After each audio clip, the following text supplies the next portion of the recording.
Hello, Slicey Dicers. This is Brian with another knife review for you. Today we have the BRS E-Volve Eon, made by Blade Runner Systems, more commonly known as BRS. It is an Elijah Isham design. It is $289. Get that out of the way right off the bat. It is not an inexpensive knife, but it is kind of inexpensive for what it is.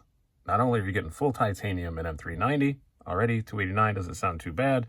It is a full integral, which you don't see these in that price range too terribly often, I do have to say.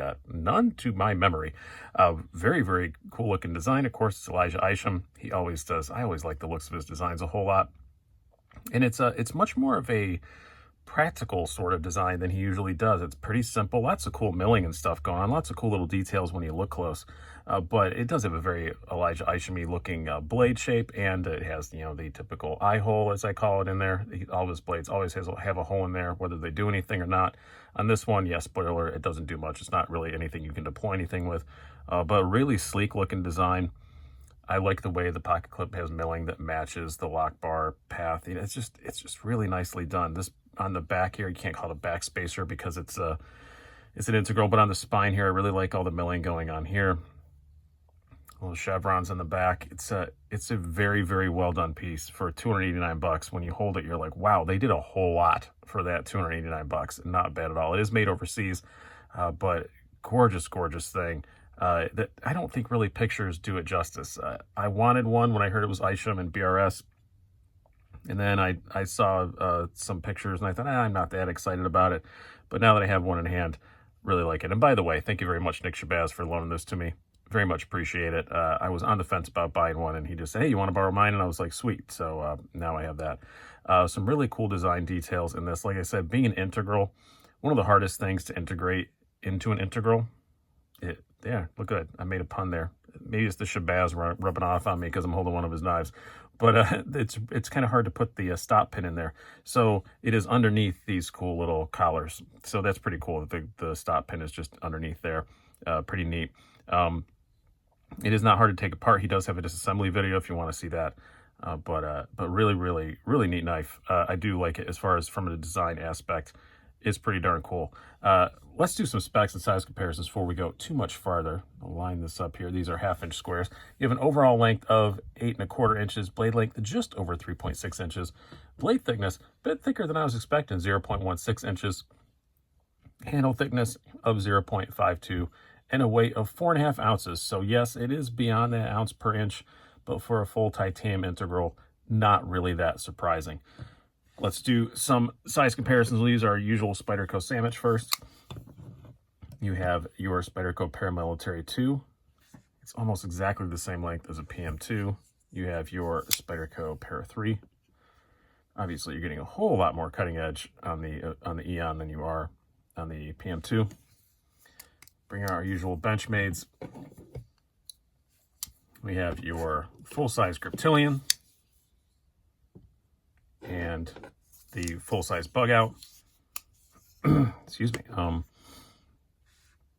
Yeah, again, just a little bit longer. Try to land pivots just a little bit longer than the Griptilian, not by much, just incrementally so.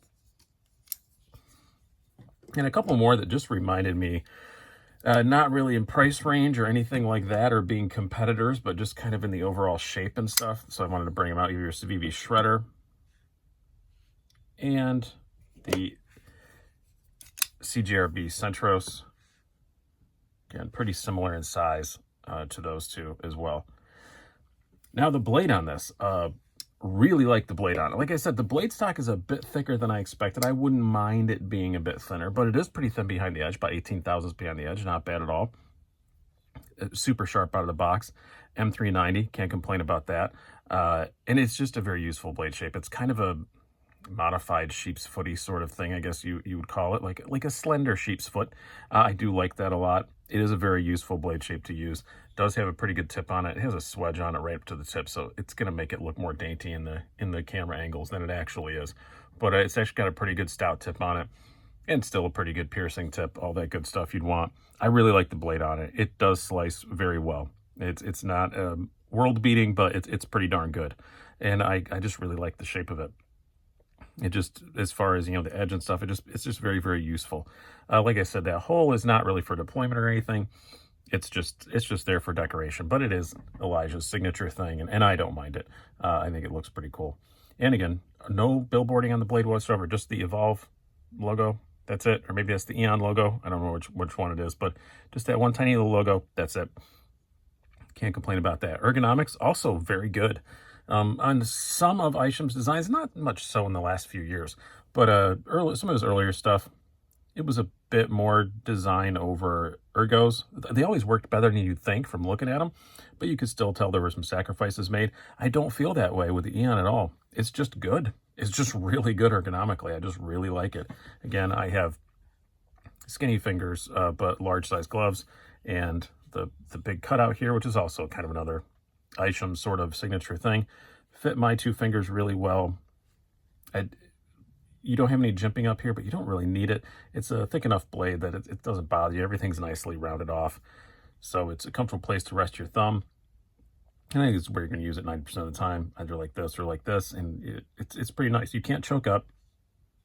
That choil is definitely not big enough, but it is a very good sharpening choil, which I didn't mention in the blade part. They nailed it on that. But very, very comfortable in the hand.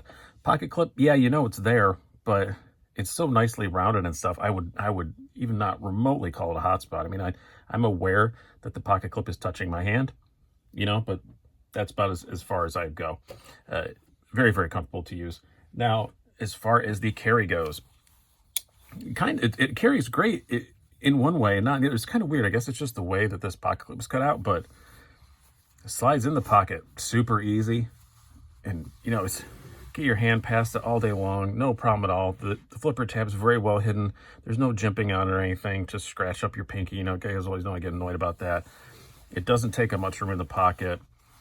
4.5 ounces. It's not light, but it's not heavy. It carries extremely well. The only thing that's odd about it is when you go to pull it out, it's kind of tight pulling it out. It's weird. Like, slides in super easy, but doesn't pull out as easy. But other than that, it carries very, very well. As far as the action goes, also, it's outstanding. The D10 is nigh on perfect. That heavy blade drops shut really well. It works excellently as far as the deployment goes. Again, that deployment hole, quote unquote, it's not a deployment hole. The eye hole, I don't know if Elijah even calls it that. I told him I was going to call it that, and he laughed and said it was cool. But I don't know if he's adopted it or not. But yeah, you can't. There's no way you can spidey flick or anything from that. This is just purely a flipper. The only thing I don't like about flipping it, and I debated on whether or not to put this, the two downsides of this knife, I'm going to put both in the deployment section of the review. I could have put them in other places, but ergonomically, when you're using it, it's great. But when you go to deploy it, all these little pointy bits back here, that's the only time you feel them. When you're flipping it open, see, just your natural tendency is that, and you can definitely feel these little pointy bits back here. I don't love that very much. It's not a deal breaker. It's not like it's sharp, like it's ow. It's just, I wish it was rounded off a bit more. I get why they didn't for aesthetics and stuff, but I would like it to be rounded off just a tick more than it is. But again, that's not a deal breaker. One thing that might be a deal breaker for some people, and it would put me on the fence about buying one. They have this very, very, very nice lock bar insert put in the titanium. Again, not an easy thing to do on an integral. That's why you can fully see it on the outside, because you kind of have to install it from the outside, because integral, you can't split it in half, so you can't do it from the inside. Very, very nicely done for a steel lock bar insert, except that there's no over travel stop. I know that's not something that people freak out about as much now as they used to. I guess it's because most places just do it automatically now. I think it's something we don't freak out about because we don't see it as much. But on an integral especially, if that lock bar gets pushed too far over and gets bent out, yeah, you have a $289 paperweight. You can't bend it back, especially with titanium, because you have to bend it past where you want it to go and let it spring back, because titanium's going to naturally want to spring back. Well, you can't, because it's titanium, so you can't. So I really wish that it had an over travel stop integrated into this. Maybe that's just not possible because it's an integral. I haven't had that much experience with integrals. Somebody let me know in the comments down below if that's just a thing. I don't think it is, though. I think I could see how you could have done it. Just put a little tab on the inside there. But again, I'm willing to be proven wrong, but I do really wish that it had some kind of over travel stop. because I would worry about pushing that lock bar too far over. It's not something you're going to do in daily use. It's not something that's going to happen in just usual, you know, you can push on it pretty damn hard and it's not, you're not going to bend it over. It's something catastrophic happens. It catches on something, whatever, it catches in here and it gets pried out. Yeah, that's end of knife. And I do really wish that it had an over travel stop. Maybe that's something they just can't do, but those are really my only two big flaws with it. Other than that, for $289, you're getting a well-made, beautifully designed, full titanium integral for under 300 bucks. And I like the concept of integrals, and I really do hope to see more of them on the market. And I think BRS is really pushing it with this. BRS is really pushing it, period. If there's a blade show this year, that's one of the companies I'm going to go to first. They have a lot of really cool stuff they've already come out with. I'm sure they're going to have more there. And I'm really impressed with this. Another stuff of theirs I've handled in the past, I've been impressed with. I'm excited for this company, and I really like seeing them do this. They're working with more designers. I know there's a Gavco they did Thresher XL with him. I know there's a whole bunch of other cool knives they're coming out with. They're working with other designers. That's what this whole Evolve series is all about. So really cool knife. Wish it had an over travel stop. And that's a bit pointy when you flip it open. But other than that, I can't argue with the price. I can't argue with the blade. I can't argue with the action. I can't argue with the way it carries.